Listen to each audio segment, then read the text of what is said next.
Welcome on down to another edition of Major Minor Fellow Dazzlers and the new players alike. What is going on, everybody? Hey, Rajajusta here, bringing you the next exhilarating, exciting...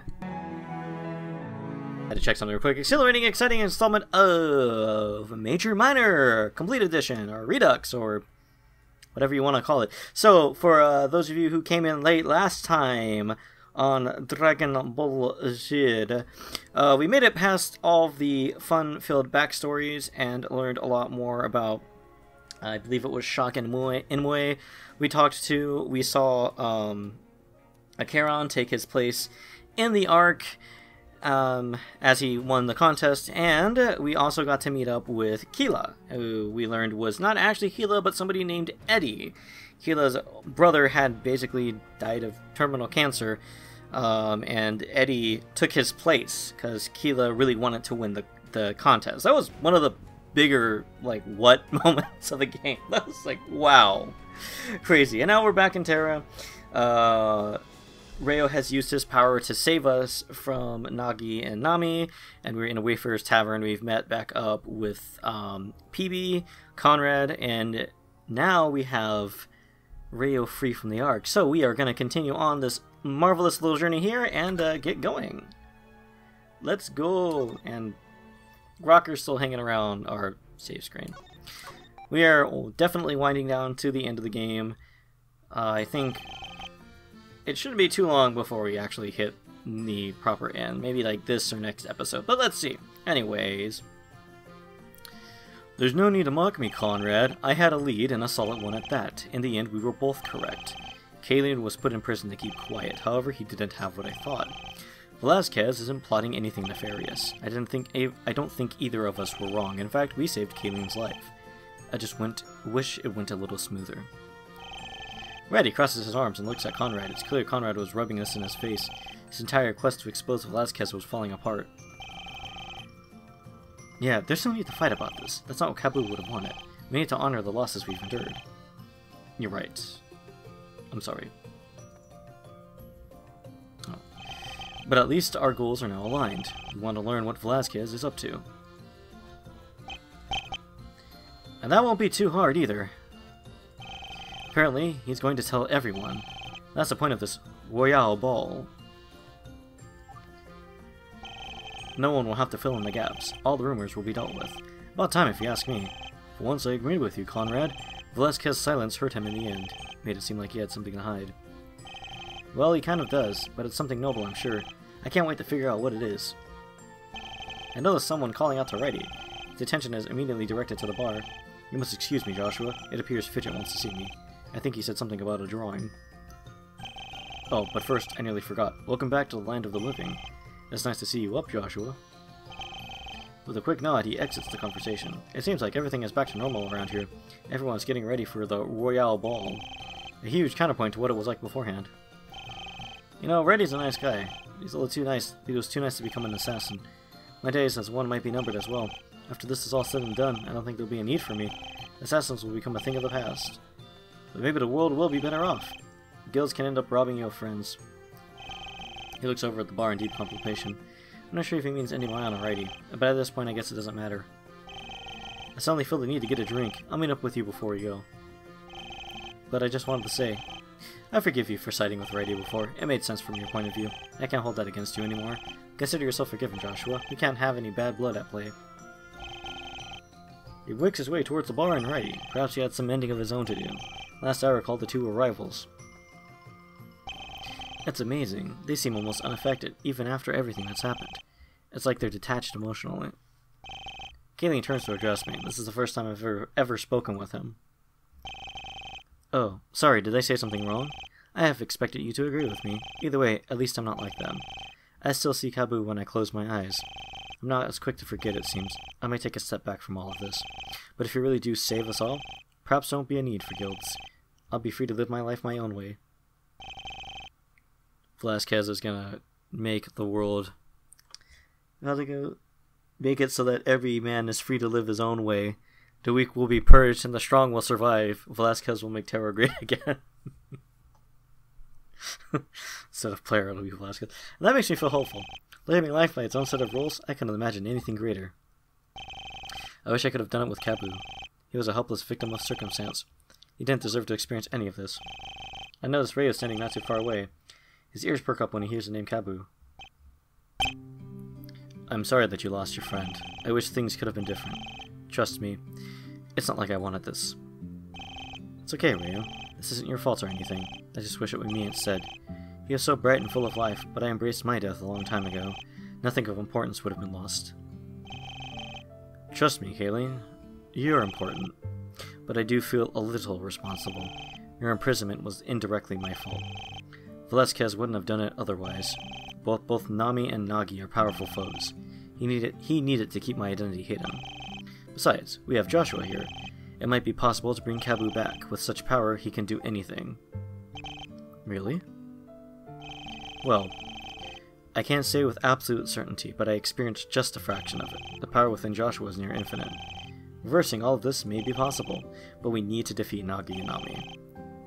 Otherwise, they'll just get in our way. I see.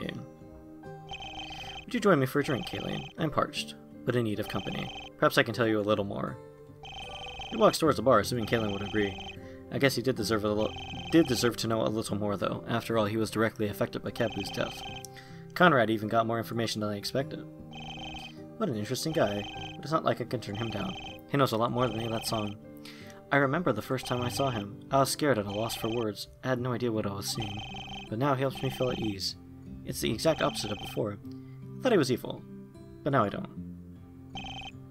After saying this, he follows Ryo to the bar. It seems our experiences were both the same.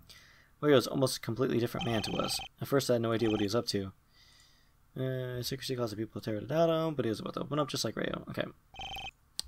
Today was a turning point for the history of Terra. Velasquez would finally tell the world of his dream, and then I would be able to help him achieve it for everyone. I look towards the bar and I'm surprised what I see. Conrad and Reddy are laughing and sharing drinks. Ryo and Kayleen are engaged in an intense conversation. Just the other day, I never would have expected this. Things are changing. That fact is not concrete. Right now, however, only a few people are affected, but soon enough it would be the entire world. A little bogus if you ask me. Save the world and bring back the dead? Not even Ryo can make up his mind. I wouldn't get your hopes up, Joshua. This power might not be what you expect. I only believe what Velasquez directly says. Whoa, boy, are you... Well, you in trouble. Phoebe approaches me from behind and startles me, but I actually kind of agree with him. Not even Ryo knew what Velasquez truly wanted. I have to treat what he said as pure speculation. Like, there's just so much in the air, and I still don't really trust Ryo. It's all too convenient for him. He's definitely holding something back, but I have no idea what it is. Normally, I'm better at getting a read. Or maybe my dishonesty is reflecting. I haven't really told you everything either. There's a couple of secrets I've hidden. Wait, did you say secrets? Sam must have heard and proceeds to intrude. Wow, everybody involved is currently at the tavern. I guess I'd be getting one hell of a send-off. Go away, Sam. Nobody asked you. You're not making any money off of me today. This is personal business, nothing sellable. I'll pretend I didn't hear that, PB. Every piece of information can be sold. You just have to find the right buyer. Okay, pro. Now I kind of want to make a joke about that. Expect that in one of my end scenes at some point. PB clenches his fists and fumes with anger. You know what? Never mind. It wouldn't have been productive anyways. There are more pressing matters at hand. You're going to the Royal Ball, right? I managed to secure a carriage for you. Some local townspeople will take you there. You'll be visiting the castle in style, but the savior should settle for no less. You'll surely turn heads when you arrive. Wait, a carriage and townspeople? Does he mean something like a rickshaw? Yeah, it's a simple status. Don't worry about it too much. You'll just have to travel light.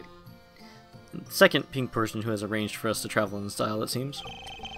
Ryo has already pleaded with me, so you only have room for one more. The rest of us are gonna have to stay behind. We don't want to make you feel pressured, but we're expecting you back ASAP. Then you can tell us what Velasquez wants. We'll all share drinks before this is over, but for now just relax and enjoy the ball, with whoever you choose to take along. He means you have to take a date.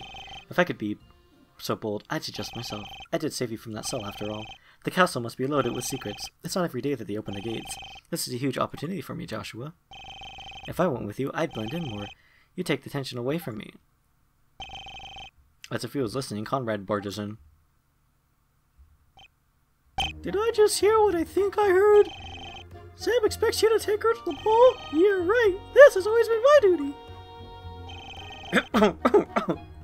Excuse me. Joshua, I have to take you to the king. It's been that way since day one. I have to finish what we started. This isn't what ended my onward want. I need to see our goal completed. There's so much at stake here. Don't be deceived by his words, Savior. He's after the money, just like I am. Velasquez promised him loads of cash. I doubt he actually cares about you. I'm just more transparent about it. No matter what, it's just about the money. That's not true, Joshua. I don't even care about the money. I just want to see this through together. I want the king to see me successful. I want him to know that I helped. And I want to do it with my friend. Aww. I'm gonna go with Conrad. I mean, I know I did Conrad in my first take, and I should do different paths, but I just don't like Sam. I'm sorry. Like Conrad just wants to finish the mission. Sam just wants to ransack the place of information. It's like that, and, you know, for all the loss that Conrad suffered, I think he deserves to see this through, so I'm gonna go with you, Conrad. I told Conrad that I want to go with him. We started this together, we should end it the same way. That's what I thought. I'm so excited to see this through. I'll meet you outside as soon as I'm ready. Well, that's unfortunate. I'd say you made a huge mistake, Joshua. We could have had so much fun together, but I guess it won't happen this time. Still, come back in one piece, alright? I think you have quite the story to tell. They both walk away in different directions. Sam goes to the bar and Conrad goes upstairs. Seems he's happy that I chose to go with him. Just made the most sense in my opinion. Well, I guess we'll be meeting outside. I turn to the door and start walking towards it, but before I can leave, Freddy calls out to me. He ran from the bar to catch me before I left. Wait, hold on a moment. You can't leave just yet. He catches his breath before continuing. This must be particularly important to him. Fidget wanted me to give this to you. He's a little shy, so please forgive him. I told him he should do this himself. He hands me a piece of paper that's folded up. My name is written on it. Was this a present? I wish you the best of luck at the ball. Not all of us are going to be there. I have my own reasons for staying behind. Probably keep an eye on PB and Fidget. I nod at him and let him know that I understand, but before I can look at the paper, Fidget approaches. Hey, Joshua, I'm happy to see that you're safe. A lot of people said you wouldn't make it, but I knew deep inside that you'd be fine. I just wish that everyone else was fine. I heard about what happened to the others. It's so sad when people have to go like that. I nod and look at both of them. I start to unfold the paper, but Reddy interrupts. I'll be leaving you two alone. Oh, people are working on stuff. I heard thudding and I'm like, what? But anyways. But as I said before, good luck. There's a round on me when you get back. Fidget looks a little uncomfortable without writing. He shifts from side to side, avoiding eye contact. Sorry, he helps me feel less shy. I didn't expect him to walk away like that. But he did draw a nice picture for you. You're free to look at it if you like. I think it might be my best one yet. A slight blush appears on his face. How do you blush with Ferrant as I open the paper? He was definitely right. It's his best one yet. His drawing of me with Endymion and Kabu. We're holding hands, wearing big smiles on our faces. I hope that I drew Kabu correctly. Reddy only told me that he was blue, so I had to make up the rest as I went. I got the idea after talking to Ryo. He said you might bring them back. That's why you're all so happy. I think that's exactly what would happen. No one would have to be sad anymore. That's what it would be like with Mom. Aww. Hey, Fidget. Hey, Joshua. I thought I'd come to see you off. You had to talk of the tavern, you know. Fish enters the conversation with a wide grin. She probably noticed I was talking to Fidget. As far as I remember, these two always stayed close. Hey, Trish. I was just finishing up. I wasn't skipping lessons again, I swear. That's okay, Fidget. No need to worry. Today is quite a big day, isn't it? I wish I could go to that royal ball. Yeah, it would be really cool. I'd love to meet the king one more time. He'd definitely know where Mom is. Trish laughs nervously and rubs the top of his head. You can run along now, Fidget. I need to have a talk with Joshua. Make sure to say goodbye, though. Goodbye, Joshua. I hope you have lots of fun at the ball. I'll be here waiting when you get back. He runs off excitedly and Trish lets out a sigh. I can tell she was holding something back. Listen, I'm gonna be blunt here. Ryo told us all about your role. He said you might bring back the dad. I never could have said this beside Fidget, but we've all faced that a long time ago. His mother has been dead for a while now. He's never been able to accept it, though. He always has one fantasy or another, instead of telling him we play along. We can never stand to see him sad. Telling him the truth would crush him. But with you, things might change. If what Rhea said was actually true, could you please bring back their mom? I hope that that's not asking too much of you. I shake my head, telling her that's fine. If the power was within me, I'd bring everybody back. Trish wouldn't have to worry about Fidget anymore. Thank you very much, Joshua. It breaks my heart to see him like this. He draws his mom every day, too. He says that he'll show her when she gets back. But we all know what the real situation is. She'll never get to see what he did. That is, unless you make it a reality. She walked away with a smile, returning to the bar. Everybody here was counting on me for something. I couldn't let them down. I had to succeed. I turned to leave, hearing the sounds of revels behind me.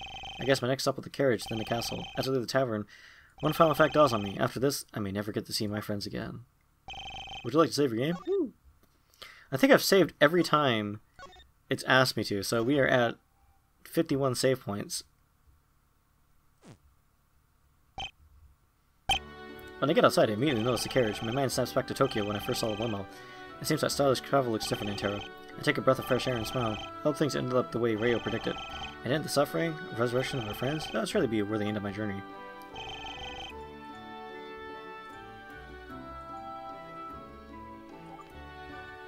Oh, I should have read that out loud.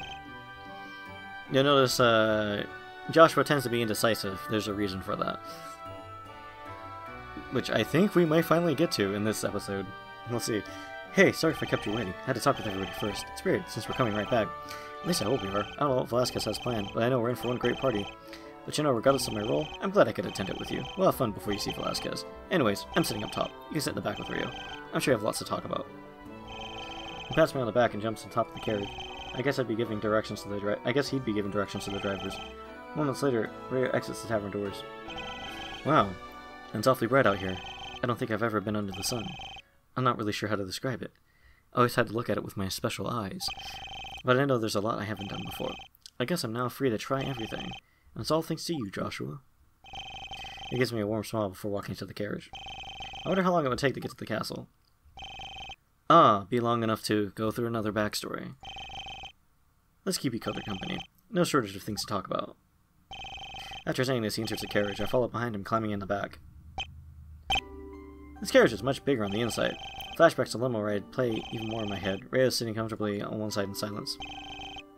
I take a seat to follow you. You shouldn't be standing when we start moving. I don't want you to hurt yourself. He gestures at the open seat in front of him. Without a pause, I take a seat and look towards him. Not sure how long of a ride we have. I've only visited the castle in suspension. I never left Velasquez's throne room. He rests his back in his seat, sighing heavily. I never thought I'd live to see this day. I've watched over Terra for millions of years. To think that change will finally come. I couldn't possibly be more excited. Everything is about to come together. This day will be remembered for eternity.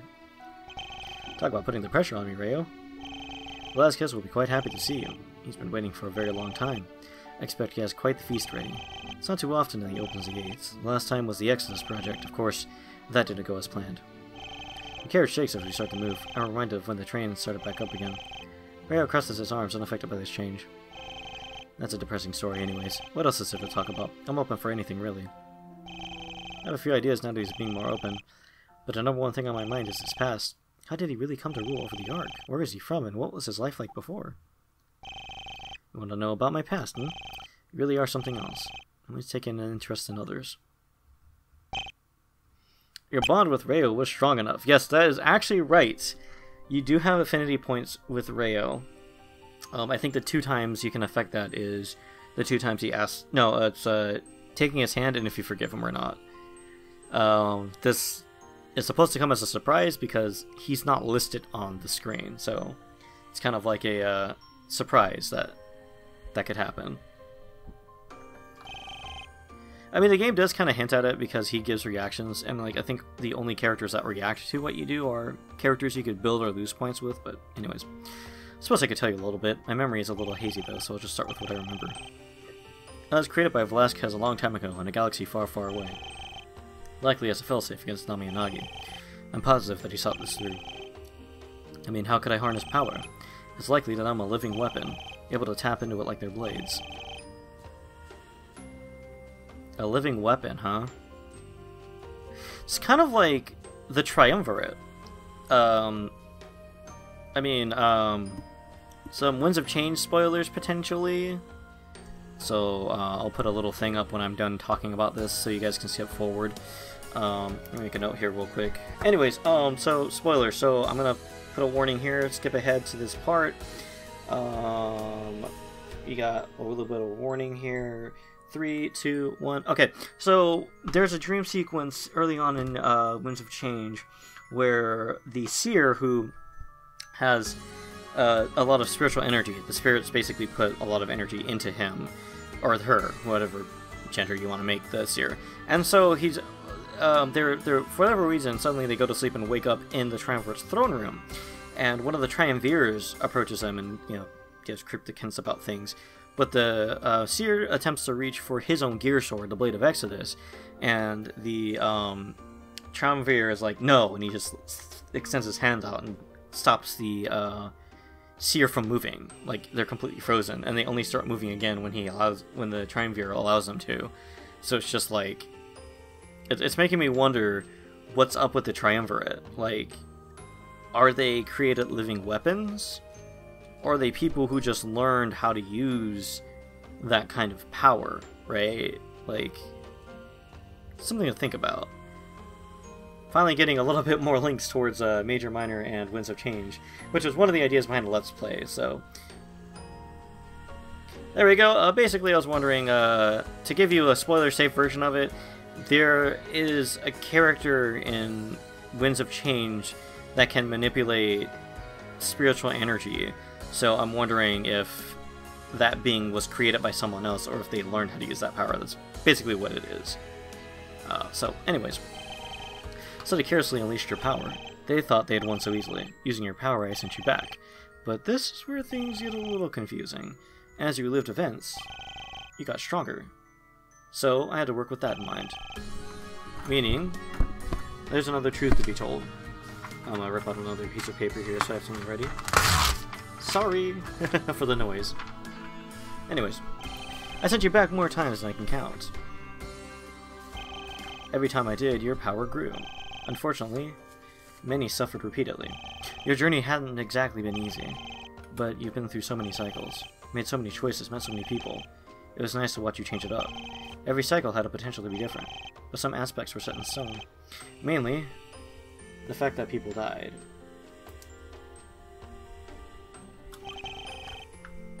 But these experiences made you stronger. Your power is far greater than it was. Enough with the notes. Here we go. Like a grain of sand becoming a desert. Unfortunately, it hurt me to watch this. I watched your friends die countless times. Sometimes it was Rook and others Keela. But Clace and Rocker always perished, along with Indamayan and Kabu. You came close to dying several times, too. I watched Nagi stab you over and over, but every time I sent you back, I grew your power for almost an eternity. I had to be certain you were strong enough. In the end, we'd only get one chance. If I broke the cycle, we couldn't go back. So if you're hoping for another chance, you won't be getting one in the end. It's over if your power isn't strong enough. It just keeps revealing more and more, so I've been stuck reliving that cycle as well. From what he explained, I was thousands of years old, stuck in an infinite loop to grow my power. So, if you guys are wondering, like, what the Bites to Dust references were, like, naming myself after characters was like that, where it suddenly appears at the end and goes, Killer Queen, Daisen no Bakudan, Bites to Dusto, and starts fast-forwarding. And I believe I did the same thing last episode, too. I didn't have the Killer Queen thing, but where it appears, there's a click, and then things fast-forward. That's a reference to JoJo's Bizarre Adventure. There is a character, we'll go with that, named Killer Queen, that learns an ability called Bites the Dust. Yeah, JoJo has a lot of rock music references. And basically, Bites the Dust allows Killer Queen and the controller of Killer Queen to make an endless cycle. There's certain conditions that create a endless time loop to be made, and whoever's affected by that time loop is stuck in it until the owner of Killer Queen cancels the Bites to Dust power. So it's kind of a interesting thing, because Bites to Dust is activated when that certain trigger happens, whereas here it's Radio creating a time loop, but that's kind of like what the idea is. It's like, there you have this time loop, that's the whole reference. Like, no, I just explained the joke, but I figured, I wanted to explain that sooner, and I was kind of hinting at that with the Bites to Dust thing, but there you go. That's why, because we're stuck in a time loop, and Bites to Dust is a time loop power, essentially. He must have witnessed almost every single possibility, but this raises a lot more questions than it answers. Velasquez will have to tell you more. Such as how you got that power to begin with. I'm only responsible for nurturing it.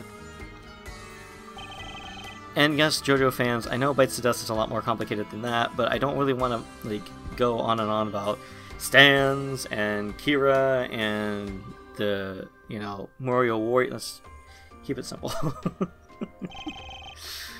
That, and I want to avoid spoilers, which is why I said specific trigger rather than, you know, mentioning what the trigger is. I noticed that he dodged my question here again. Is he lying, or does he truly not know his past? I mean, His passed before this infinite cycle. Perhaps it's been so long he forgot himself. You must be wondering about what I said.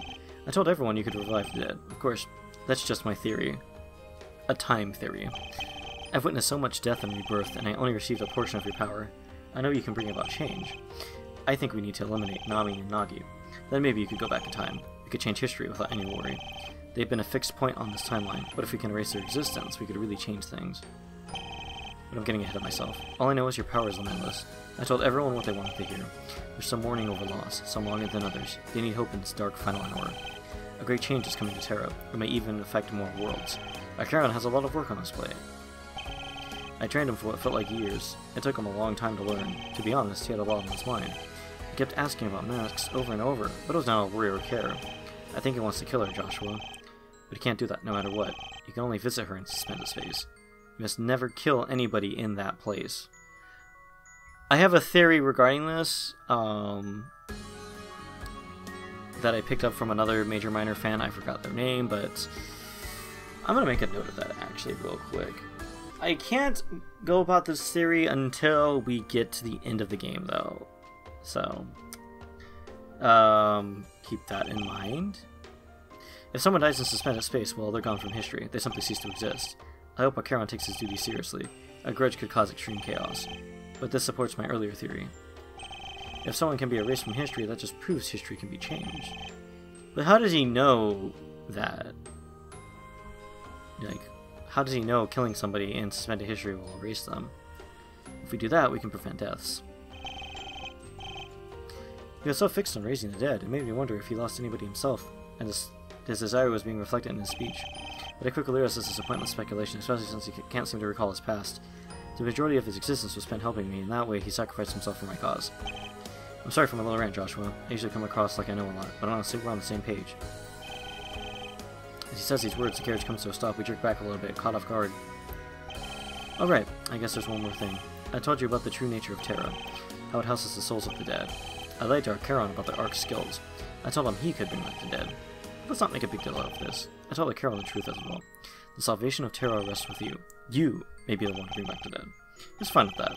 So there's no bad blood between anybody. Everything is finally out in the open. Without any explanation, he simply leaves the carriage. I jump out to follow, but I don't think I'm fast enough.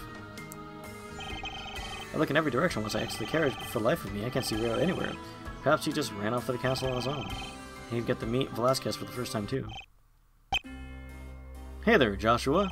It's a pretty sight, wouldn't you say? I see it all the time, but I still love it. He gestures broadly towards the castle with a smile. Then a moment later, jumps down from the carriage. What do you say? Are you ready? We'll have to do our best to blend in. We don't get to skip the line or anything. I nod and look up towards the castle. Sure, it definitely was a sight to behold. Like something you'd see in the history books, but this time, I would be a part of that history. I can already see quite the lineup, too. We should get going so we aren't late. I hate to miss the king's big speech. He starts prowl walking towards the castle gates. I have no choice but to follow, so I run after him. After everything that happened, I was finally here. And it only took us... how long? 9 hours. It took us 9 hours. But I guess that's better than 4 hours. What? I like the Angry Joe show, okay? We wouldn't get on. We wouldn't get in without a wait. We stood on the line of almost hundreds of people. It's not like everybody on Terra was here. There's way more people than I saw back in Riley. Oh yeah, I forgot that was the name of the place. Like Riley or whatever it was. That was the name of the village we were in. And lots of guards standing at the gate. They're guarding someone who's greeting guests. Wait, is that Laisha? I've always wanted to meet that guy. He's a legend around here, you know. It seems Conrad is genuinely excited to meet him. In fact, I don't think we've seen him like this before. He must be a fan or something of the sort. Ask for more information to pass the time. He has this way of reading you. He can predict your future or something. I've heard he's scarily active in it. I just never expected to see him here. Hey Joshua, get us some money. I'd love to have him read our futures.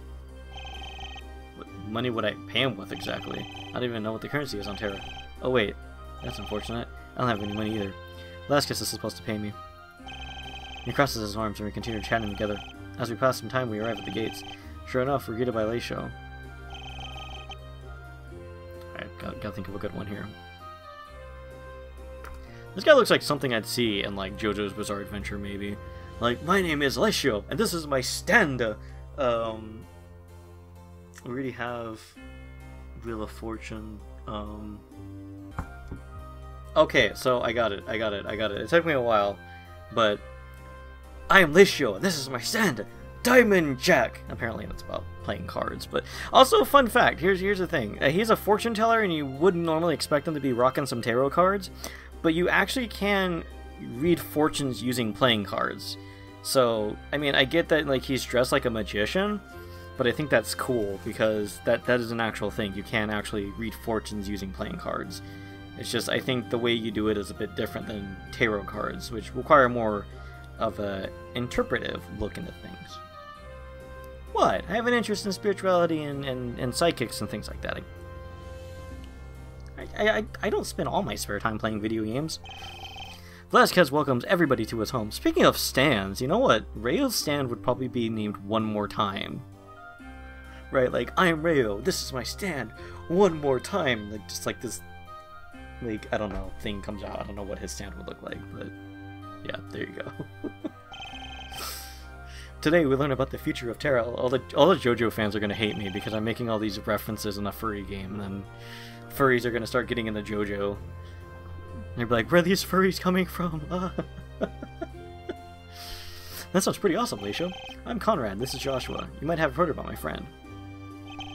Oh, this is Joshua. Yes, Velasquez told me about him personally. No specifics, just that he's important, but that doesn't place you above the rest. I'm here to do my readings of the future. Everyone needs to know what awaits them. Velasquez has promised a brand new start. So today, the readings are on him. Everyone is sharing their stories inside. We're looking towards a brighter future. We will be revealing the future of Terra, but I will get a little bit more personal. We'll find out what awaits you, too. That's so cool. I can't wait to hear. Oh, well, I've always wanted to get a reading done. I'm really glad we don't have to pay. It seems like today, everything is free. Velasquez will no longer hold anything back. So who will get the reading done first? I just randomly thought of this, too. I need to do like a version of Major Minor where everything is read at Speed Racer style pace. Like if you've never watched the Speed Racer anime, the dubbed version from like the 1980s or whatever, everybody talks really fast. So like Leisho's line right here would be, it seems like today everything is free. Velasquez will no longer hold anything back. So who'll get the reading done first? Me. Conrad leaps forward and offers Leisho his hand. So this involves him grabbing her hand. It's almost like Conrad knew exactly what to do. It's just like this really frantic, fast-paced dialogue. It's amazing. Anyways, I'm glad to see someone so eager. A few people have been very rude so far. But either way, let's not wait any longer. Leisho grips his hand and holds it tightly.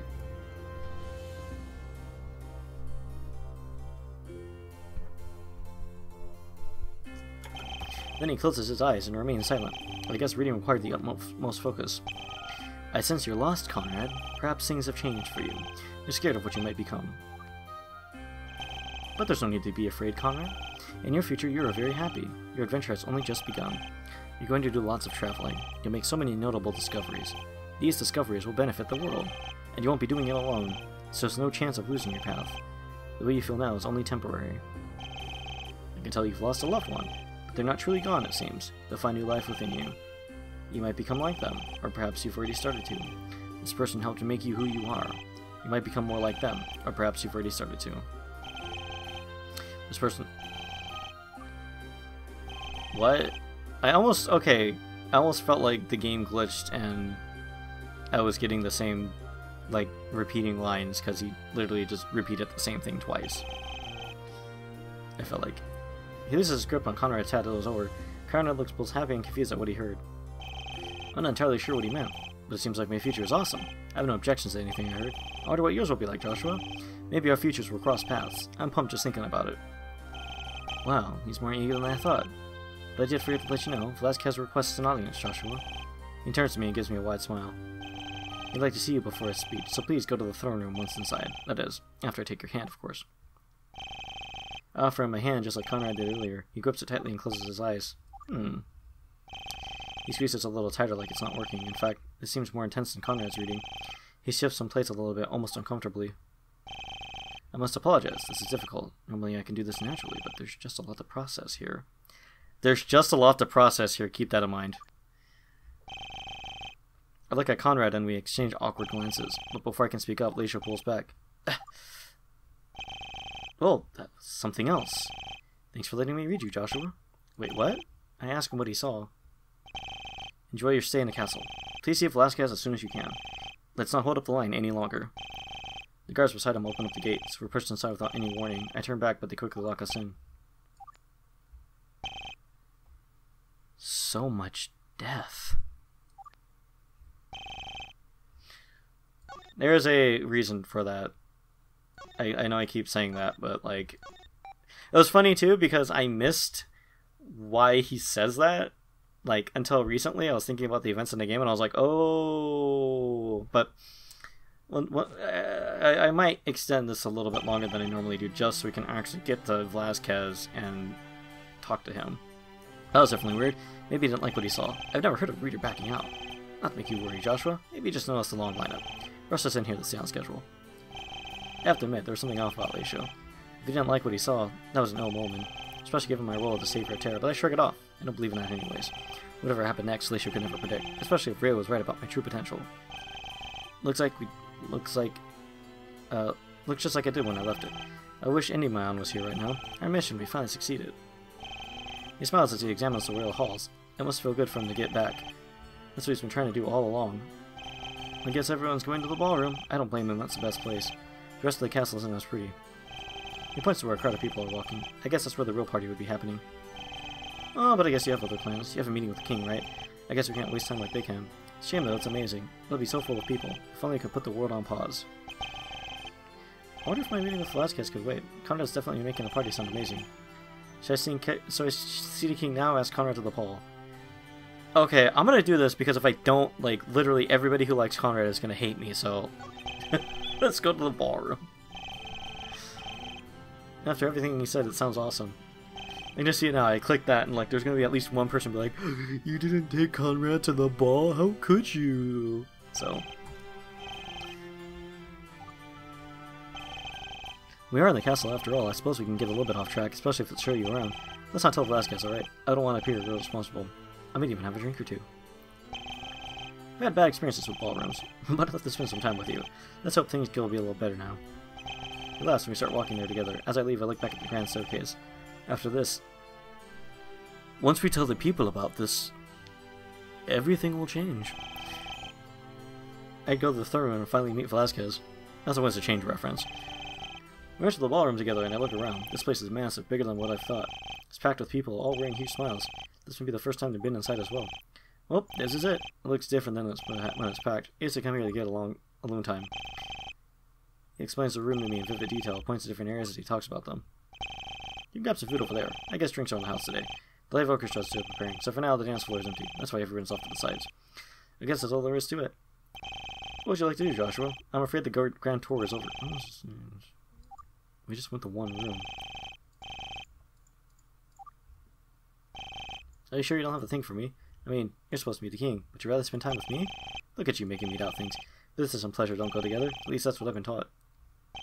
You're in the wrong business, then. But then again, this isn't exactly normal. We barely know each other, Joshua, but I swear that the opposite feels true. We met just the other day in the forest, but I feel like I've known you forever. It's almost like we've lived this before. The orchestra starts playing, startling everybody. Conrad's ears perk up as the dance floor gets crowded. Sorry for rambling on like that. Things just been extraordinary. I'm feeling so many things at once. You should probably leave the ballroom. If you don't, they'll expect us to dance. And trust me, I'm not really good at that. I'll probably stay behind and grab a drink. You have an important meeting to attend to. I can't keep you behind like this anymore. It's true, I did have an important meeting. Perhaps coming to the ballroom was enough of a delay. But it'll be nice to relax before the end of this. Something tells me I have a lot of work to do. Okay, we cannot not go to the ballroom and have the music play and not dance, so... I definitely have time for a quick dance. I put my hand up and give Conrad an offer. Besides, as V said in V for Vendetta, a revolution without a dance is a revolution not worth having. One last dance before it all comes to an end. He looks at me awkwardly with a blush on his face. Wait, are you serious right now? I'm so jealous of these animal characters I can blush, because I can't. I feel my face get flushed, but nobody can see it because it's like furry, you know, it's furry green face. You can't really see blush. Like I said, I don't know how to dance. We just make fools of ourselves. Shut up and get in the dance floor, Shinji. I gesture at the rest of the dancers in the room. Their moves aren't exactly professional either. It's likely they've never been on the dance floor. They're just making the most of this moment. I guess you're right, actually. Perhaps we could give it a little try. I've been described as graceful. Of course, that was about killing. I assume it's different from dancing. No, I'm just delaying all of it. He grabs my hand and walks towards the dance floor. We quickly mimic the motions of other people. Conrad looks anxious as we robotically move about. I hope they don't get the wrong idea, you know, because we're both guys. Tara's home to far worse than that. Right. But I won't do this with just anyone. Not even if any Indy Mayan asks me to, you know. You're more special than most people here. The people on the dance floor ground up a little group a little closer. This pushes Conrad and I much closer to one another. But he doesn't complain and we keep dancing. Look, in fact, you've left me conflicted. I have a little secret to tell you. It's been on my mind lately. This probably won't mean much to you, but if I was told to kill you, I couldn't, even though it's my entire way of life. That sounded sweeter in my head. What I meant to say was, I like you. You're not like anybody I've ever met, and that's what I've been thinking about. It's like my assassin days are behind me. I haven't killed anybody since we met. And after watching Indy Mayan die, I don't want to do that anymore either. Anyone anymore, that's a little... I guess I'm going through a sort of crisis. It's just, we've been through a lot. It's making me look differently at death. But then what else would I be anyway even good for? Maybe today will change my future too. Like I said, assassin may not be needed. That has me thinking about Leishu's reading. He said something about an adventure. I have a long journey ahead. And here I thought I went through a lot. They seem to know about Indy Mayan. He sensed that I lost somebody. He said that I'd take after them too. Excuse me. I can't imagine a bigger journey than this. I must have a really special feature. You never mentioned King Velasquez. You won't need me to kill anyone anymore. Does that mean he'll throw me away? I hope that's not the case, Joshua. Well, I guess it's all up in the air. Nothing is set in stone right now, not until Velasquez makes his speech. But even if the future is so uncertain, I'd really like you to be a part of mine. You're quite the unforgettable person. Is he hitting on me? The orchestra stops playing and the floor clears up, but Conrad doesn't seem to notice and we stay close. I wish you the best of luck with the king. He's a really remarkable man, Joshua. I'm sure you'd be very surprised. You can tell me all about it afterwards. Maybe then I can talk to him about payment. I'll be able to afford a nice retirement. Perhaps that's the journey Leishu mentioned. Not every adventure has to have hardship. It could have smooth sailing from now on. We smile as we release our grip on one another. I guess the dance was over. The orchestra is done. We walk back to the side of the room for a final chat. Don't be afraid to ask him to slow down. The king knows how to talk an ear off. I think everybody in this game knows how to talk ears off. Make sure you take in every single detail. Oh, and if you could do me one more favor, ask him if he still has use for me. I'd like to know what my future holds. He walks away and starts mingling with everyone else, but through it all, he has a wide smile on his face. I suppose he enjoys seeing the hall full for once. With Indy Mayan God, he'd need a lot of company. I leave Conrad behind and walk towards the atrium. It's even more empty than it was before. Perhaps the sound of music lured people away. I examine the grand staircase resting in well, maybe it's just like the people nearby have gotten here and it's just everybody else is showing up. I touched my foot on the bottom step and look up. It was happening. I'd finally meet the king. Everything I've done, it's led up to this moment. I ascend the stairs, my mind hard at work. I imagine a million different scenarios in my head, but soon enough, I know the truth about everything. What my power was and what Velasquez wanted. When I reach the top of the stairs, I see a large door. Clearly, this was the throne room of Velasquez. I gulp audibly as I stare at the intricate design. It did a good job of making the inhabitant seem grand. I open the door with a large sense of hesitance, wondering what fate awaited me and all of my friends. Here we go!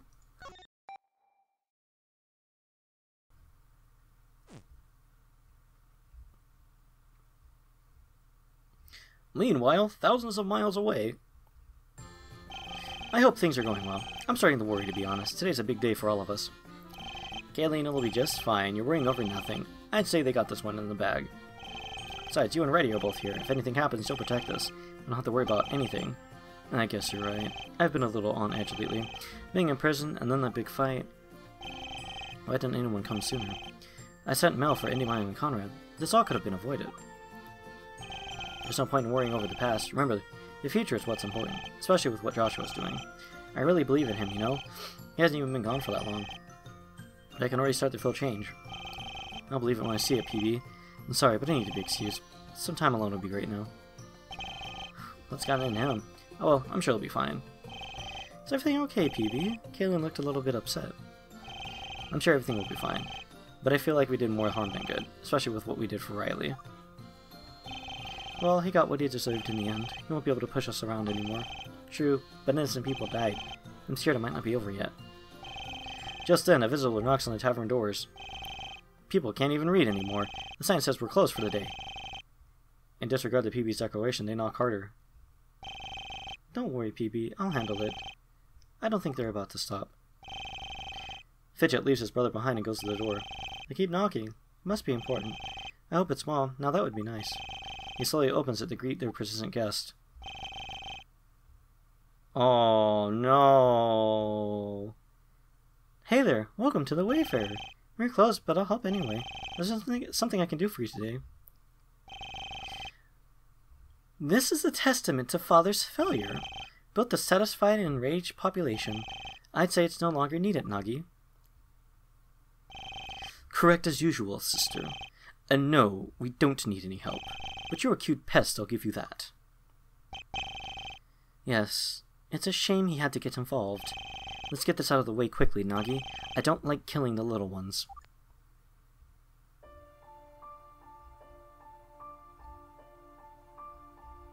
The future we create. The final chapter. Yep, Fidget got iced. Why little Fidget? Why can't it be PB instead? Like, the experiences. I mean, I don't want to sound mean, but like, little Fidget. Why? After everything I've been through, I'm finally here. A whirlwind of emotion overtakes me, and I panic. There are two thrones in this room side by side. One is a beautiful white, the other is a dark black. I wonder which one does Velasquez rule Terra from. I scan the room, taking in my surroundings. There's a part of me that finds this room familiar. Of course, I accept that as an impossibility. There's no way I've ever been here before. I'm not sure what Velasquez is, and this concerns me. But after the startle, the door behind me slammed shut. I quickly turn to look and see a man clad in royal gear. It's finally happening. This is Velasquez. After all this time, you're finally here. I started to think you might not make it. Please offer me your hand, Joshua. He puts forth his hand and looks at me expectantly. It's not my nature to leave a king waiting like this. I quickly put my hand forward and introduce myself. He has a firm grip and happily leads the interaction. I know exactly who you are. There's no need for introductions today. If I'm not mistaken, you know me as well.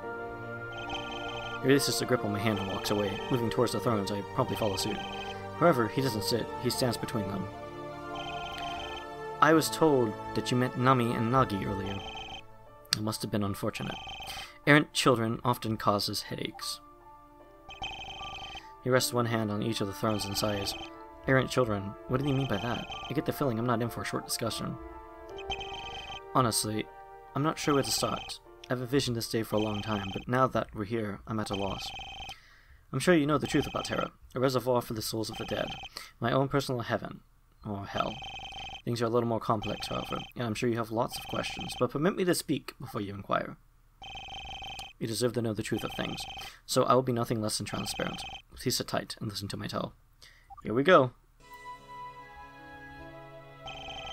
The people know I'm not from Terra, but they don't know my true origin, nor the reason why I've lived for an eternity.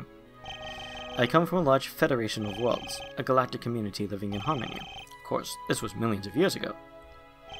I can no longer be certain of their status. Terra does not exist in the same space, so I've been out of contact for a long time. Earth as well cannot reach out. We're in our own reality plane. Billions of these closed-off spaces exist. They are given complete autonomy. You could even say they get stranded, unable to return to the Federation.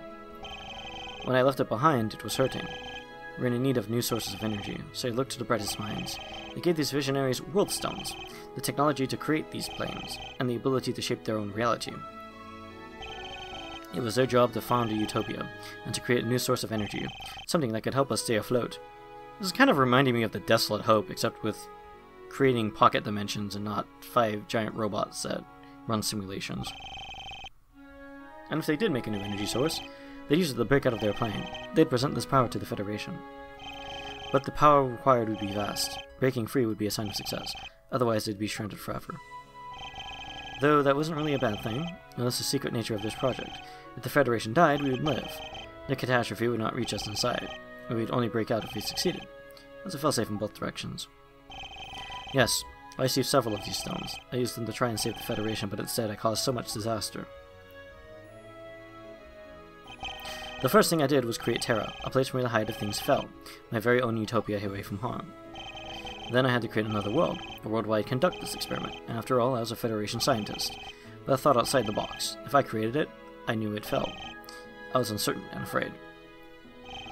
My deepest feelings enter all creations. I couldn't paint this canvas with doubt. If I did, I'd quickly meet its end. So I created a bridge, a place between worlds connecting them, somewhere to experiment and watch from afar. A celestial observatory deck, you could say. Close, yet too far for collateral damage. That's when I took the next step in my plan. I used the stones to create two beings. They're made in the image of perfection. You have a really weird definition of perfection. They wouldn't have the doubt I did. Their sole purpose was to succeed. Error wasn't in their nature. They'd surely carry out my goal. Yes, I created Nami and Nagi. I created Terra in the Ark as well, all using power from these world stones. After that, I fixed the stones to the spear. I gave my creations a special gift, their ability to create a perfect world. They made what would become Earth. Standing on the bridge, they used the spear. They fulfilled the duty I created them for. But I've learned perfection is fleeting, or at least sabotaged by our own curiosity. They wanted to know more about themselves. The desire for knowledge hurt the Earth. They started to neglect their duties. I had no choice. I had to open up to them real quick. So remember all the way back in episode 2, when Rocker talks about the Japanese creation myth, and about how you had Izanami and Izanagi, and they used the magical spear to create the world. I told you to keep that in mind. I mean, I know it's been a few weeks, but there's a reason why.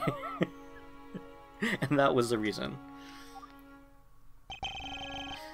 But they're not accepting of the truth. That's actually true, by the way. That is actually how the Japanese creation... Not like...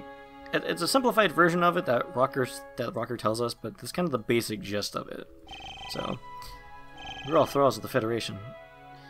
They'd rather not exist. I felt guilt for creating them. They only lived to serve the Federation, but instead of guilt, they felt anger. I couldn't stand up to them. They embodied the power of the stones, but they held a weaponized version too. I begged them not to kill me, but they said they had far worse plans. They make the Federation suffer first. They wanted to see who was playing God, who was condemning people to these fates, even if it was for the greater good. I'm sure they would want to kill them. They'd seek to tear the Federation apart. They were convinced this was a just cause. To that end, they broke free. You see, the stones weren't living beings. They could grow stronger with experience. But Nami and Nagi could, and did. I cursed the fact I created them. My abstract thinking condemned us all. But they didn't just leave me behind. They engaged in a ritual before they left, something that cursed me for what I'd done. They used the spear to plague Earth. Disease, famine, death, darkness. They wreaked havoc on what we created. This broke the spear into fragments. 2 of them are the weapons they carry. The third they hid away from me on Earth. They told me they'd return one day, and they met the Federation. They told me they'd return one day after they met the Federation's leader. That's when they would finish me off. They wanted me to suffer for eternity, watch Earth fall apart from their curse. I'd see my entire cause fall apart before me. They had the power to destroy the galaxy. They'd rampage in search of the Federation, and I'd never get that third fragment. My creation would crumble before me. Everything I loved would crumble and fall. They would destroy the people I served, and then they would come back to kill me. At least, that's what they thought. But I'm not what you call foolish. Really? I didn't give them all of the world stones. I kept some to myself, a contingency plan, but this time I did the opposite. I created a being to help me rule Earth. However, I didn't model them to be perfect. I wouldn't hold them to such standards, but together we'd rule over the worlds. They would call the Ark their home. Ryo was a fine ruler and son. He helped govern Nagi and Nami's curse. He was in control of the force of death. This helped Earth stay correctly populated. He would even prevent the spread of disease. He kept the balance of things in check. But I noticed something peculiar, a byproduct of my children using stones. Death had an aspect of power to it. When someone died, energy was released. I don't know how to explain this, but it was an unfathomable amount. I guess you could call it a spirit, but we had no way to utilize that energy, so spirit simply withered and vanished. At that point, Ryo had an idea. Their spirits could find form on Terra. When they died, they'd come to my paradise. I agreed without a moment of hesitation. We put it into effect as soon as we could. I used the last of my world stones for this, but I knew that it wouldn't be worth it. The energy started flowing through Terra. When they arrived, we wiped their memory and made them think they fled their home. They wanted to start a life anew on Terra. Their life energy would no longer be wasted. We even created a questionnaire for them. They told us their likes and we catered. Terra had its own laws of reality, expanded to accommodate this traffic. We could call it a growing paradise. This is what gave Terra its image. They were always open for immigration. However, they were only coming from Earth. I did have an ulterior motive though. I wanted to grow this power on Terra. Maybe one day it would be enough to escape. Then I could help the Federation, or anything that was left of it. I had no way of seeing the situation. But it didn't work as I intended. The power was far too diluted. I needed a way to concentrate it. I had other things to worry about though. The traffic was starting to corrupt Terra. Nami and Nagi's curse was quickly spreading. The more people died, the worse it got. It even corrupted Ryo into what he is now. Warped his powers, gave him more abilities.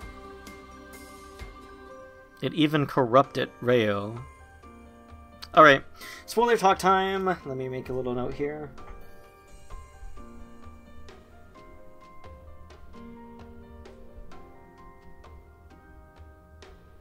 Alright, so for those of you who've been following Winds of Change, actually, real quick, spoiler time. I'm going to give you a warning right now. 3, 2, 1. Here we go. So for those of you who have been following along with Winds of Change or playing it, if you've been following along with the at-home edition of Winds of Change, that's playing it on your own, not watching my Let's Play, you know that purity and corruption aren't what we thought it was. Right? It was set up to be this, corruption was bad, purity was good, or whatever. And then we get Howl, who's a construct of souls, and he's all like, "Hey yo!" So basically, corruption is just not doing what the Triumvirate wants you to do. Perhaps Velasquez had a vision for Ryo, and it was corrupted into that. So I'm just kind of like looking for links between Major, Minor, and Winds of Change. I'll like do a video series on this too after I get done with this, but just to throw that out there. Alright, spoiler over. So, to give you guys a quick non-spoiler version, there is a group in Winds of Change that use a rather broad interpretation of corruption. To them, it's whatever doesn't go according to plan. Their plans get corrupted if it doesn't go that way. So, yeah, I'm trying to keep that very vague without spoiling anything, but I think that's good. Let's go with that, yeah. That's why I'm seeing that, because it's like the idea of Ryo being corrupted into what he is now. He seems pretty powerful, but that's not what Velasquez wanted, so he was corrupted away from what his original form was. Terra got the brunt of it, though. Disease, famine, death, it all came here, and no longer was the world expanding. You already mentioned that. I turned my paradise into a living hell. It became overpopulated very quickly. You couldn't walk without hitting someone. This made me realize something shocking. Nami and Nagi would be gathering power. The rampage would result in lots of death. They held the ability to concentrate it. If I wanted that, I'd need the fragment. So Ryo and I started looking thoroughly.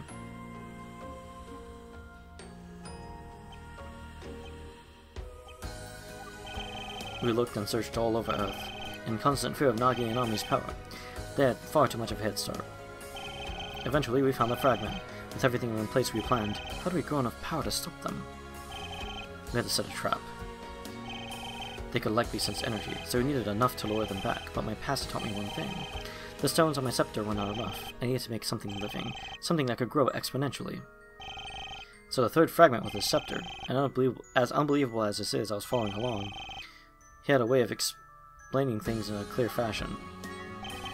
Sorry, I'm getting ahead of myself. Basically, we wanted to lure them back. We'd unleash our power and tap into theirs. And after all, they were harvesting too. I had to assume they had more power, so I only needed to get their attention. When they came, we'd spring the trap. Everything would be present in one room. All three fragments, them and our lure. A battle would likely ensue, but everything would be connected. We could unleash every bit of power. That's when I'd break free from here. But I wouldn't stop at just that. I'd go on to break out every reality plane. It would cause a massive chain reaction, and in the end, we'd all be free. We could live in harmony like before. We'd open trade routes, help each other. All the connections would be open. This had always been my goal, Joshua. The Federation will live on, and billions of worlds will coexist. I'll do what no one else could accomplish. That's what I told the people too. I was just selective in my wording. They can have another true nature. Okay, let me make sure I have this straight. You created gods, and then went on to rebel. They cursed the earth, so Velasquez made Ryo, but eventually Terra became cursed as well. Nami and Nagi wanted to destroy the Federation, so they were likely harvesting energy from death. This meant they were destroying reality planes. Velasquez wanted to kill them and save the Federation. But he wouldn't stop at just saving the Federation, he'd give freedom to all of the reality planes. This would pull them into the same physical space. A new universe would be born, completely connected. If that was to happen, he needs all of them back. This meant concentrating power in his own vessel. If they came to harvest it, a battle would ensue, all the power in a single room would be unleashed. This is what Velasquez would use to carry out his plan. He'd combine his energy with the energy harvest. It would be like when Nagi tried to unleash my power. However, instead of destruction, it would be liberation. And that's when one incredible fact dawned on me. That's actually a really good, succinct summary. Yes. I see, you figured it out. About 10 years ago, I started the movement. I presented it as the Exodus Project. I promised I'd opened all the connections. It was always destined to fail, Joshua. At least, the public would see it that way. But from my view, I set my things in motion. I gathered many of Terra's brightest minds, much like the Federation did in the past. Together, we planned a course of action. We needed to create a living being, a vessel with the power of a world stone. Such a feat seemed almost impossible. But one night, I was struck by inspiration, a method that would surely accomplish this. Of course, I can never tell the others. It involved their sacrifice, Joshua. I killed them and stored them in my staff until I had enough power to serve my goal. I'm not proud of my actions. I didn't want to take after Nami and Nagi, but I needed enough power to create a lore. Then Velasquez killed PB and Fidget's mother. That's a horrible thing to do, I'm shocked. Don't jump to conclusions, Joshua. They're still alive and well, just held within the vessel I created. And that's where I was quite dishonest. The Exodus Project was not a failure.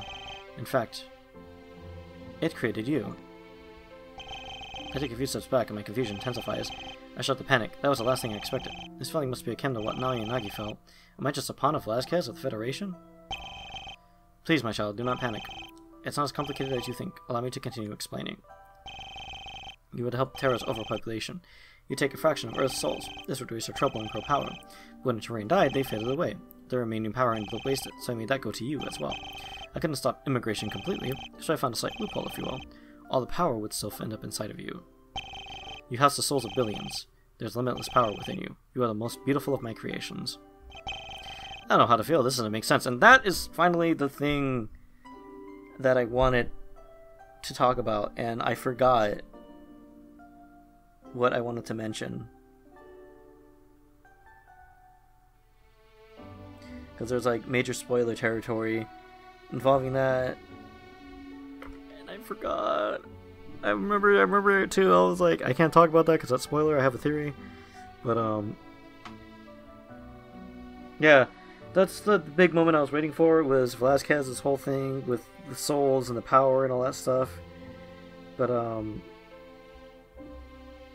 should have reviewed but before getting started on this. Okay, so I tried to look through my notes and I couldn't find anything, but which sucks, and it's gonna like hit me. Or if anybody remembers what that was, like, let me know. But I do think I remember one of my things I was wondering about. So let's go with this. Right. So this steps into Winds of Change, but it's actually not spoiler territory this time, so we don't have to worry about that happening again. So for those that played Winds of Change, or haven't played Winds of Change, you're a seer, right? And the seer is given a amount of spiritual power from a spirit idol that is something created from like the spirit world or whatever. Now, seers have the power to house these spiritual power. Yeah, they have the ability to house spiritual power that's derived from the spirits. They don't really mention if it's souls or not. It's just like, oh, you have spiritual power inside you. The spiritual power enables seers to see visions from the spirits. It gives them an incredible power of looking into the future. Now, take that, apply that to Major Minor. The idea that maybe we're not saving and loading realities, but we're seeing a vision and then jumping back to where we are currently. It's just we're able to see these visions clearly because of, wow, the spirits are. It's always wonky getting visions from the spirit realm. There is a bit of a spoiler regarding why visions tend to be hazy from the spirit realm, but I'm not going to go into that. That's not really too important to my theory here, but I think that was one of the theories I was talking about, was that I think the Savior isn't really time traveling or saving and loading reality time travel points. It could be a matter of looking into the future with his, unlimited power. 'Cause that's the other thing. He has like all this. He has like unlimited power, so it would figure that he's able to easily look into a clearer version of the future. And then when you load the game, you're just jumping back. It's as if you're jumping back to whatever. So that's one of my thoughts on that. I mean, that's retroactively applying stuff. I'm pretty sure Clace may have intended it to be time jumping or sliding into new realities or whatever, but that's my major take on this minor aspect. Or minor take on this major aspect. Anyways, what are my memories of my name? I know this must be a shocking revelation, but all these souls fight for dominance. You may inherit their memories or ideals. Your true name is not Joshua Nicholas. It's supposed to be Joshua Leonard. One of the lost souls gave you this moniker, someone strong enough to influence you. And surely you did for a while now, but the other souls still fought this. You might have noticed some inner conflict. Maybe you said something you didn't mean, or your thoughts seemed unlike you. If not, then I consider yourself lucky. So that's why Joshua always seems like he can't make up his mind about things, because it's the souls all like arguing with each other basically. And that little blue section you go to when you go between Terra and you hear all the voices, those are the souls. I'm still trying to figure out what exactly that is, because at first it's presented as, oh, you're warping between worlds, and then it's, oh, you're in this little area when you're traveling from like one world to the other, or one body to the other, or whatever. But that's why you're able to talk to Rocker, that's why you're able to talk to Keela, because they're literally with you right now. That's why Rocker also keeps hanging around your save file, like a loafer. You also have some sort of omnipotence. You can see events happening away from you, much like Rayo has a special sight. Oh. I forgot about that. So we're seeing these events. That is a very meta way of explaining why we're seeing other events happening elsewhere. We don't understand this information. Only the souls that witness this do. It's weird, knowing and not knowing. So I mean, that would make sense. So it's like, you kind of like see that and then you don't remember it because you haven't been trained. Yeah, that is a very clever way of going, well, you have this first-person visual novel game. Here's my explanation for why you're able to see what other people are up to. That'd be the source of any doubt. Your memories conflicting with Joshua's soul would definitely make you seem ignorant. But you know nothing of the sort, my child. This is one of the reasons why I really like Major Minor. Is that it has some really, like, that's some pretty cool ideas he's playing around with. Clace is playing around with. It's just, you need to get through so much banana boat before you actually get to all of this stuff. Like, this is stuff that we should have been told a long time ago. Not, I mean, yeah, but anyways. You'll have freedom when the battle is over. You'll be able to retain your physical form, but you hold on to the strongest soul. You'll truly become Joshua. That is, if there's enough power. So we must hope you are strong enough, and that Nami and Nagi have enough as well. I don't think I've ever been more confused. There was an amalgamation of billions of souls. Amalgamation is also a really good word. And Joshua was the name of the strongest soul within. I don't like this, but I could gain my independence. And I explained how I met people who have died. They must have been stored in me as the vessel. There had to be a way to release them or revive them. I noticed he doesn't mention Rayo was his plan. Was he keeping that a secret even from Velasquez? If that's the case, I feel good about my odds. Rayo had been growing under this power from an eternity. But Rayo told me he didn't know what my power was. It's odd that sending souls to Terra was his idea. It wasn't a hard connection to make if you knew. They were both aware of the energy death created. It could be another lie. Or maybe he forgot. He's been living the same cycle over and over. His only objective was to grow this power within me. I feel unworthy of such devotion even from Rayo.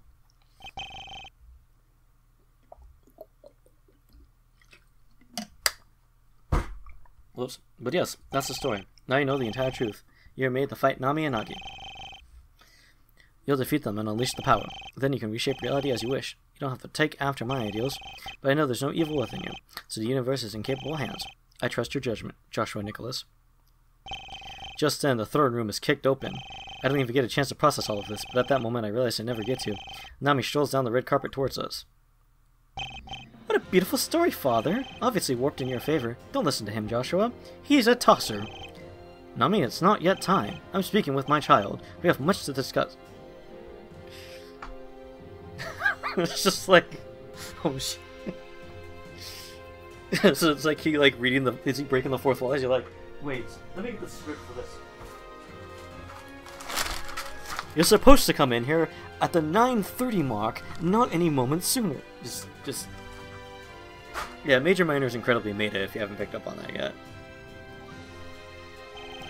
So the Express project made you, I knew there was something about you, but I wasn't able to make the connection. Father mentioned the project succeeded, but I didn't know where you were its creation. A living vessel, just like Nagi and I. You can't be the only one, though. We should have won in that ballroom. Someone tapped into that flow of power. Father, you're a horrible man. You went on to create more slaves. Why did you learn your lesson? I did, Nami, I truly did. This is why Joshua and Rhea won't fail. You see, I pretty much put a ball and chain around them. I placed all my hope on them. So the other one is called Rhea. Not a name to add to my hit list. None have been able to escape my wrath. Father, you're foolish. I can't believe Joshua would trust you. You only create others for your own gain. Nami looks at me, displaying signs of sadness. She lowers her sword as if to show a lack of hostility. Father is a pawn, creating more pawns. He doesn't love his creations. If they rebel, he wants to kill them. I'm sure he's planning our demise, and it's likely he wants to use you. But that's all he ever does, use people. All of Earth and all of Terra is full of pawns to achieve his goal. We need sustenance for the Federation. Nobody here exists beyond that purpose. And that is the harsh truth of things. The Federation thinks they can play God. Or at least they did think that. What? Nami flourishes her sword before attacking Velasquez. She skewers the blade through his gut, smirking. That's...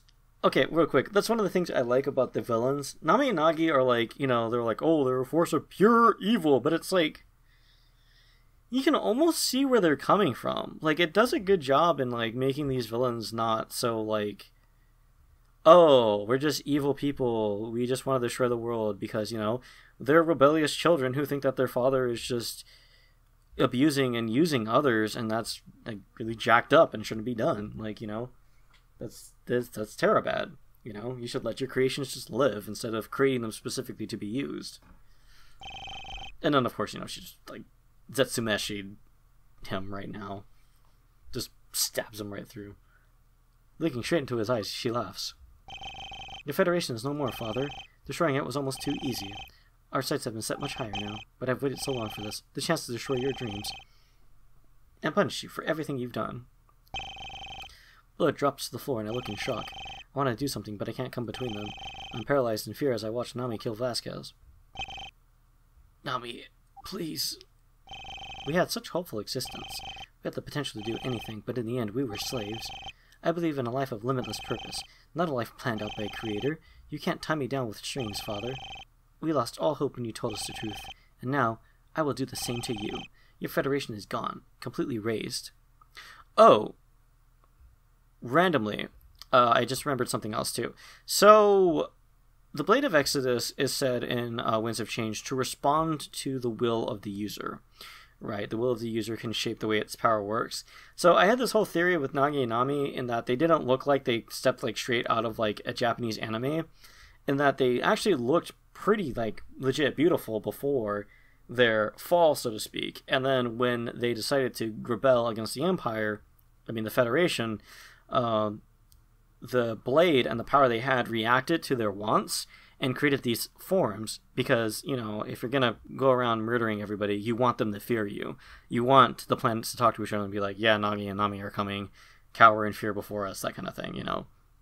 So, just to throw that out there real quick. You've waited millions of years, and it was all for nothing. No hope exists, you can't stop us. Velasquez trembles, losing a severe amount of blood. There's distance between them as the blade is so long. No, Nami, you're wrong. Hope will always exist within it. This really is so? Even when it seems like there's none. It's up to us to chase after it. Instead of that, you gave up. Only those who preserve will survive. He grabs a blade and pushes it deeper inside of it. It causes him more pain, but he closes the distance. He takes steps as he does this, moving towards Nami. Father? You lashed out instead of looking for hope. I'm not to blame for your tantrum. But there's one thing I know for sure. He impels himself further, taking more steps forward. A trail of blood spills behind him and he gets weaker. You think you destroyed the Federation, but it's based on the idea of unity. and Nami. Ideas are bulletproof. He's finally close enough to take action. He grips its scepter and drives it through her chest. She grunts in pain, twisting the blade within him. Velasquez coughs up blood and turns to look at me. I knew this was over. He wasn't coming back. Joshua, the rest is up to you. Shape reality as you see fit. Do what I always knew you could. Nami turns the gear on her blade, crying in pain. The room fills with a flash of white light, but I can see the look on their faces' sorrow, like a father and daughter regretting lost time. That's the other thing, too, is like...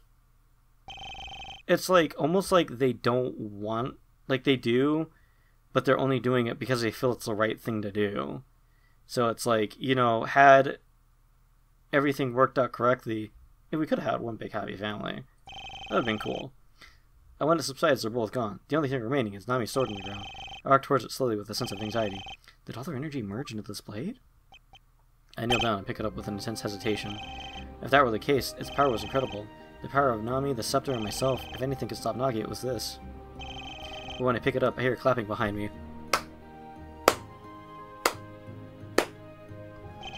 I turn to see Nagi standing by the throne room doors. He must have been watching and enjoying the show. His slow claps echo throughout the chambers. He walks towards me and takes out his blade. I do the same in turn and meet him in the middle. We stand in front of each other, weapons outstretched. Gear sword battle! Not yet. I can feel beads of sweat make their way down my body.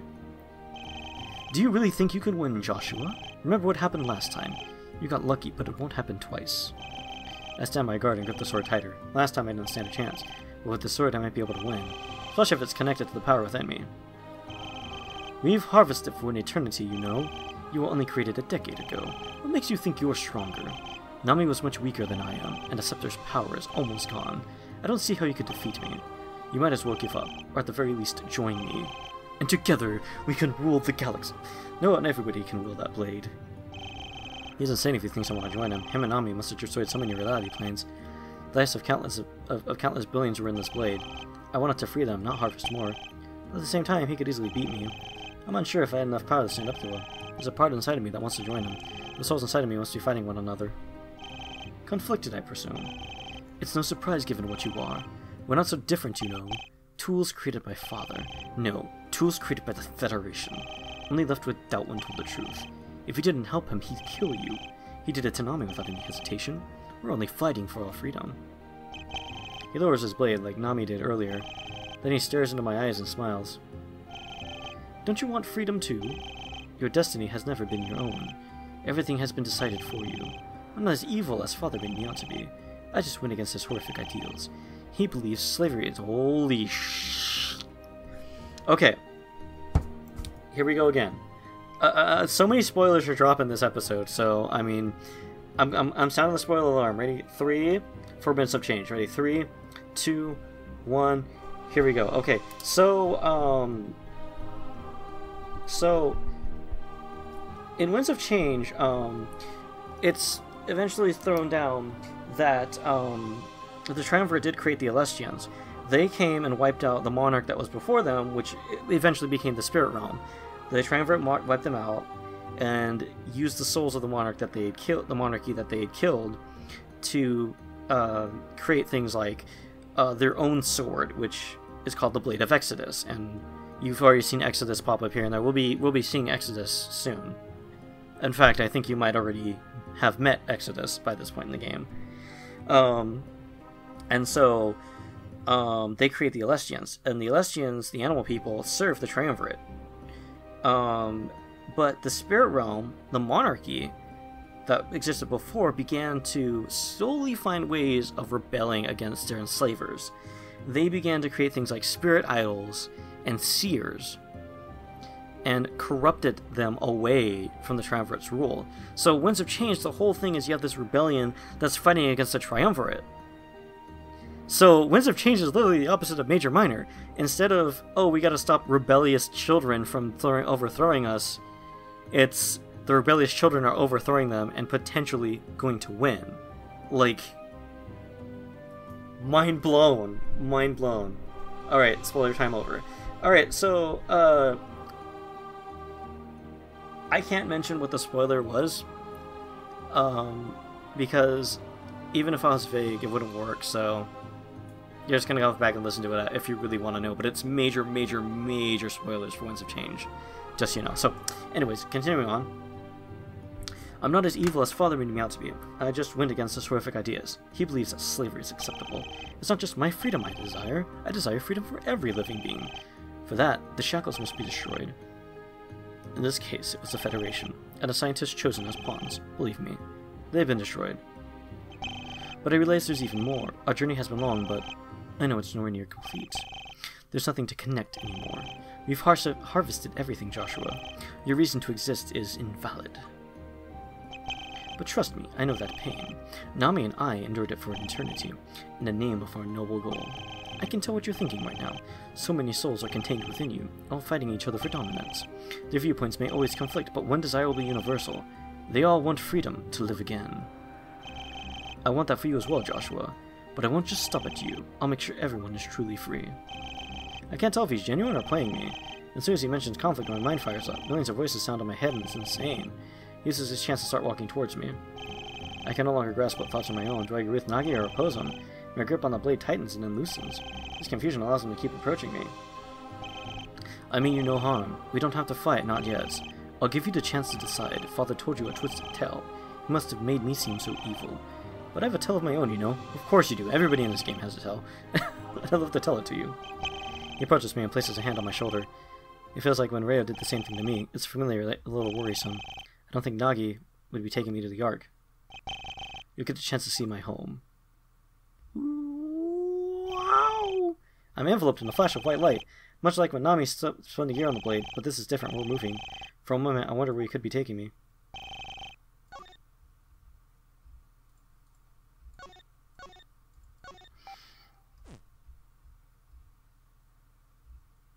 What? An earlier time, in the fit of... Uh-oh. PB, you need to calm down right now. We did everything we could. It's a miracle we survived. Don't you dare tell me to calm down. Did you not see the same thing I did? They killed my brother thanks to you. This wasn't my fault, PB. You didn't see what those two could do. It would have been useless to contest them. Please think about this rationally. I'm upset more than I've ever been, but I don't want to add to the body count. It was your job to protect us, though.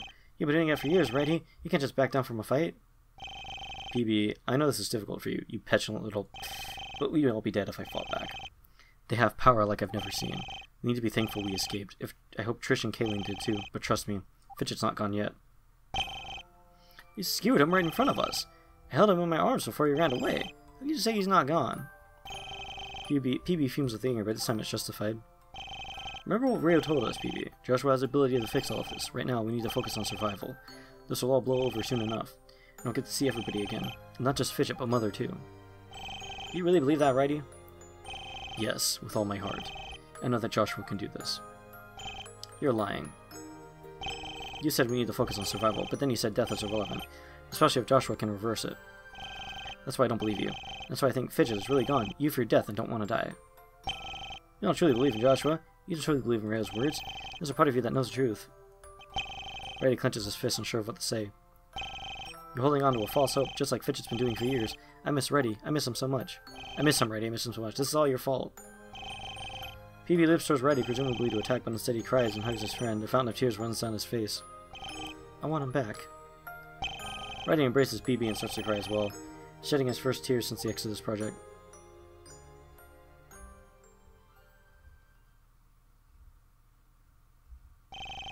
When I open my eyes, I'm confused by what I see.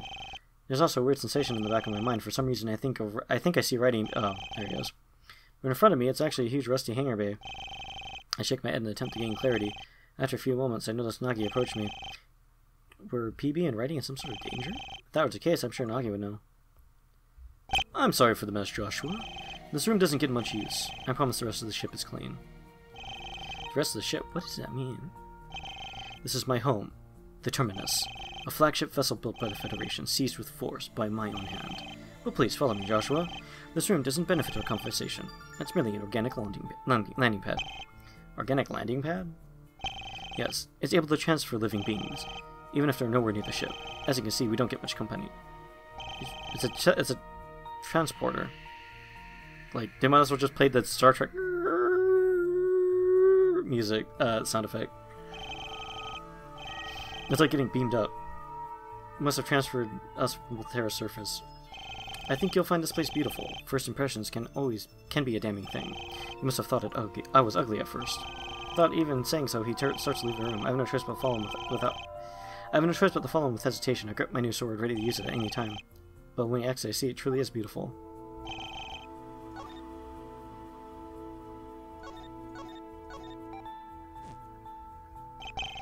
Everything is pristine, it's glossy and white. Several computer monitors display incomprehensible data.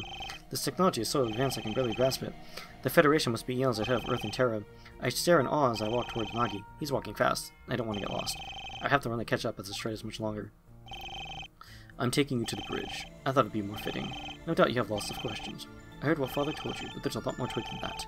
Stories are really ever one-sided. We turn a few corners and I do my best to catch up. Nagi's demeanor is extremely different than I knew. I have some fright with him from our last meeting. Part of me fears that he might make a sudden move. But I don't blame you, Exodus. Wait. Is it okay if I call you that? I think it fits you better, to be honest. Yes, we are Exodus. That is... I kind of hinted that. I think some of you guys may have already figured that out earlier.